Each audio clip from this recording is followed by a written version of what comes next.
నేను మందు రాసిస్తాను.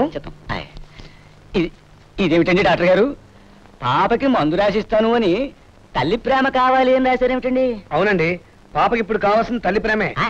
తల్లి ప్రేమ? భలేవారండి డాక్టర్ గారు. నేను మా ఆవిడికి ఓన్ హస్బెండ్ సార్. నాకే 6 నెలలకోసారి ఇలా దర్శనం ఇచ్చి వెళ్ళిపోతూ ఉంటుంది. మరి మిస్టర్ బలవంతరావు, నేను చెప్పేది కూడా అదే. మీ పాపకు తల్లి ప్రేమ కరువైంది, మీకు మీ భార్య అనురాగం దూరం అయింది. అందుకని నా మాట విని మీ ఆవిడని ఉద్యోగం మానేసి ఇంట్లో ఉండమనండి. మీ ఇద్దరు ఆరోగ్యాలు బాగుపడతాయి.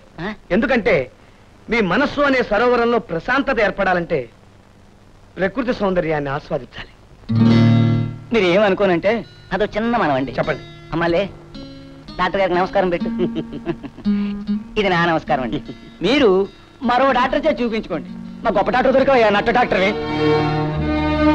చూసావా సరు, అతనెవరో ఒట్టి అమాయకుడిలా ఉన్నాడు. ఆ పిల్ల తల్లి బెంగతో బాధపడుతుంటే జ్వరానికి మందులు ముట్టినట్టు చూడు.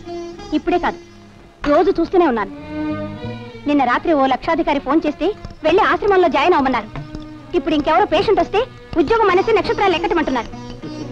నువ్వెందుకు అలా చిటపట్లాడిపోతున్నావో నాకు తెలుసు. వాళ్ళకేవో మందులు రాసి 50 60 ఫీజు తీసుకోలేదు, అదేగా నీ కోపం. నిజానికి వాళ్ళకి ఏ జబ్బులు లేవు సార్. వాళ్ళు ఎలా తగలడితే మీకెందుకండి?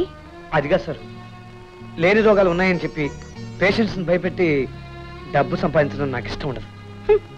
డబ్బు సంపాదన లేని భర్తను భరించడం నాకు ఇష్టం ఉండదు.